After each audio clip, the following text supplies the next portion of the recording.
Hey, this is Alex Head, founder of Subtext Radio. This is Subtext. Please go ahead and click the like button and the subscribe button. It really helps us to reach new audiences and promote the artists that we work with. Hit like and hit subscribe.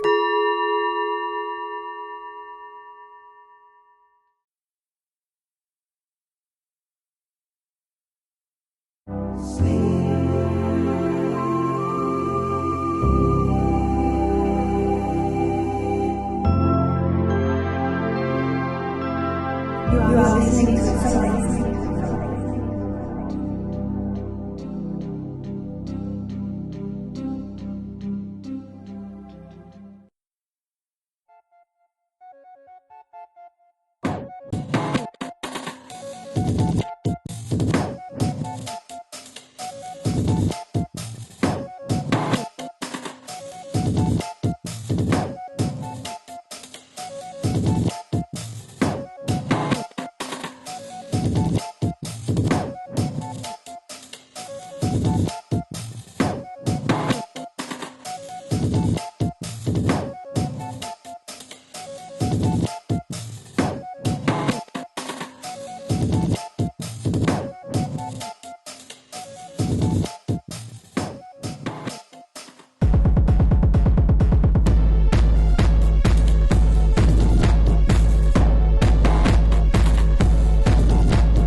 Feelings of unrest and agitation wash over our bodies during nights in confinement.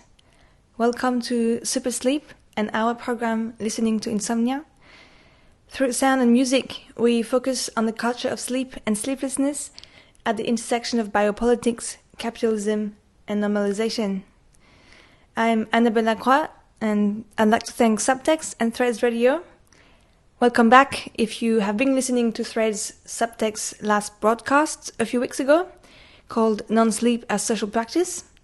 We focused on cycles of collapse and awakening, and in this show tonight we will talk about unrest, energy and labor, extraction and speed, and think about this through ideas of biopolitics and rhythm analysis, and the sounds in experimental electronic music.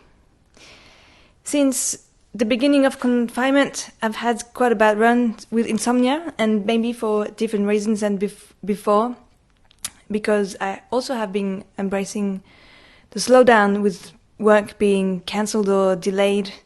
And I just wanted to take this time to think about the problem of relentless production and how a break in this has impacted our lives, physically but also philosophically.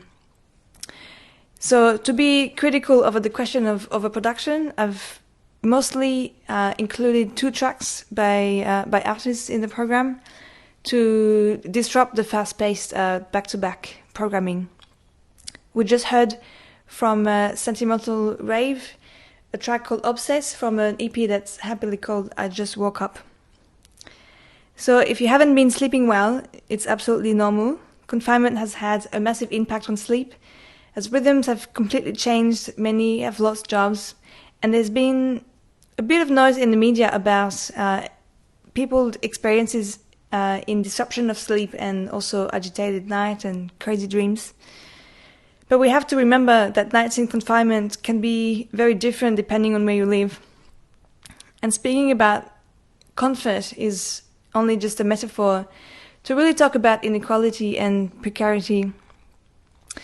And the pandemic has really shown and brought light on living conditions and isolation with migrant communities especially. And I say that because in the last few days there's been a lot of social unrest in the northern suburbs of Paris, which has been met with enormous discrimination and police violence. So in that sense, night can be really revealing on what's happening around us and in society.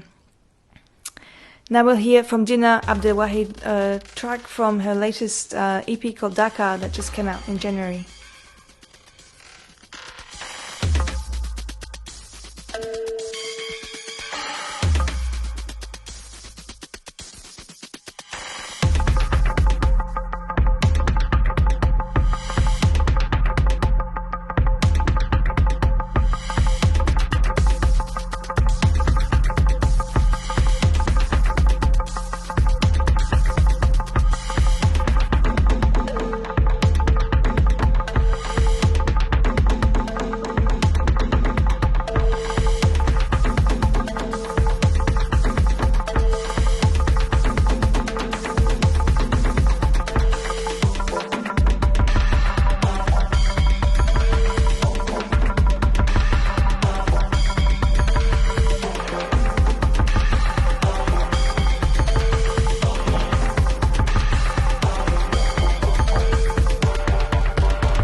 The disruption of usual sleep patterns is a really interesting social phenomenon that we see now during confinement.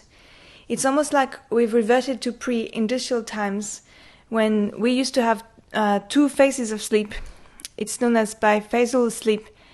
And historians have been studying this. We had a period of wakefulness in the middle of the night that was used in different ways, often for farm duties, to count sheep.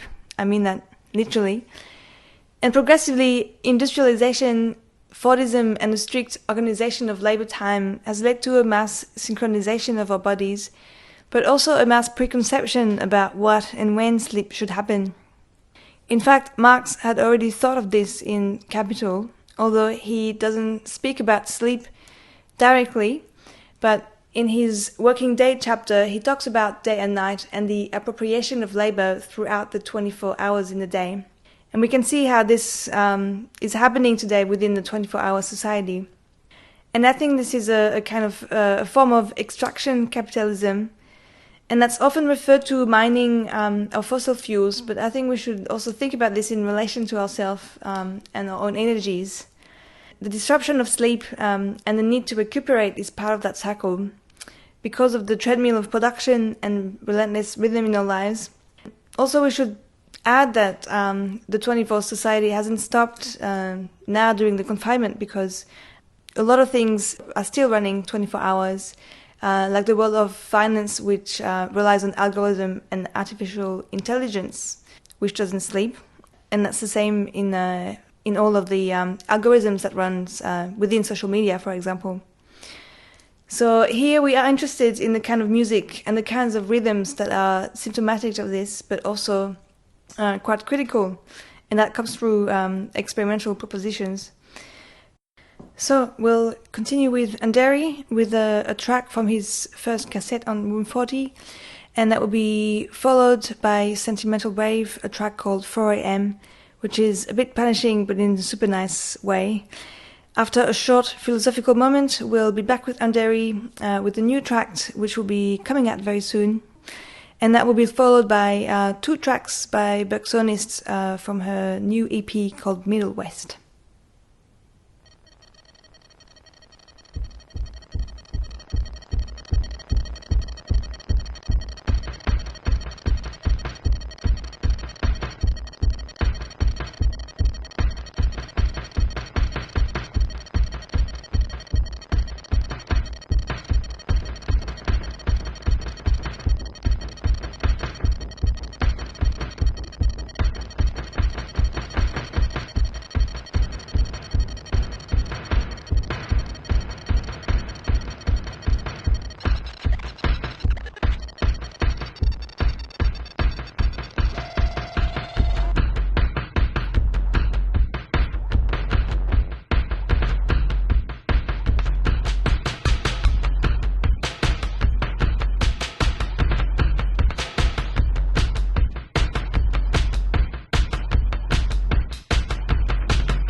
It has often been said, capitalism makes masters and slaves, the rich and the poor, the propertied and the proletariat. This is not wrong, but it does not suffice for measuring the evil power of capital. It constructs and erects itself on the contempt for life and from its foundation, the body, the time of living.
listening to subtext.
The quote we heard on the evil of capital being measured through the body was from Henri Lefebvre, and we will return to him. But this was the perfect introduction to talk about biopolitics. It's a term that has been used a lot during this pandemic. It speaks of control over the life and health of a population and the role of the state within it. It's a whole field of study, and there's no time to kind of go into that. But I would say that the birth of biopolitics was theorized by Foucault at the end of his life, because he saw a transformation in the mechanisms of power that he addressed in a series of lectures on the neoliberal state and the art of governments in 1979.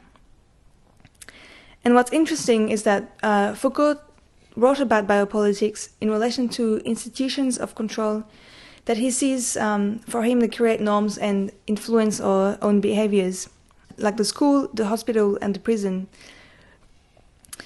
He says biopolitics deals with the population and with the population as a political problem. So we can see how biopolitics and now biocapital also relates to the influence of a life itself, its extraction, administration, and optimization. As a central focus for political action and control, I have been looking at biopolitics and biocapital in relation to sleeplessness, but now it has taken a very different turn with the pandemic, and we can see that unfolding today in a global scale, and it comes with a lot of questions as well.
The rhythm that is proper to capital is the rhythm of producing.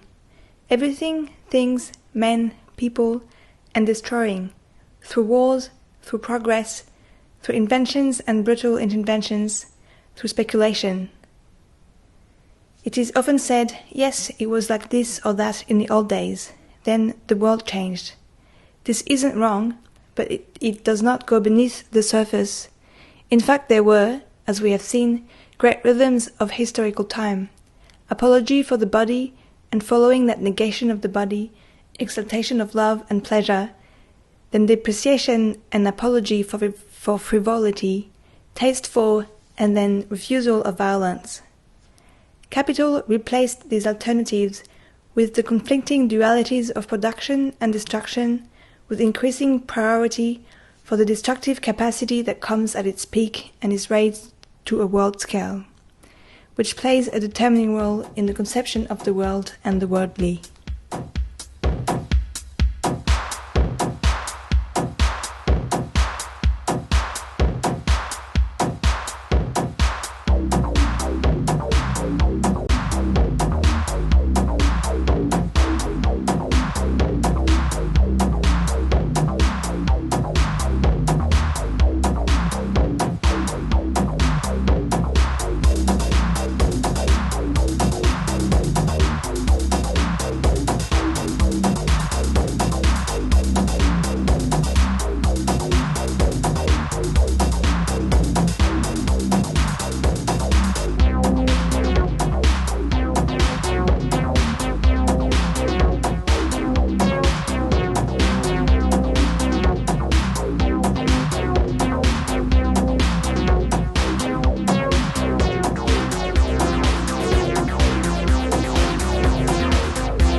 That was Lucy Cliché with Drain from her 2015 record Drain Down, and Dina Abdelwahid with Kona from 2018. The quote was from sociologist and urban philosopher Henri Lefebvre. Here he links political power, capital, rhythm, and the social body in his book Rhythm Analysis, Space, Time, and Everyday Life. Rhythm analysis is a method for analyzing the rhythms of urban spaces and their effects on people. And because it is based on listening, it's not just a theory, but it's a practice. So it's for analyzing a situation that you measure in relation to your own internal rhythms. In the book, he talks about many different kinds of rhythms in relation to culture and politics also, and it gets a little bit technical. But the point that I would like to bring here is about polyrhythmia, which is the coexistence of multiple kinds of rhythm at the same time and without conflict. For example, that happens in your body, between the beats of your heart and your lungs and other kinds of rhythms. So I think polyrhythmia is a critical tool, and that can be applied to our cycles of sleep and non-sleep and to day-to-day life. On that note, we'll end with a track from Nina Böckenen. It's the first track from her highly emotional EP from 2018.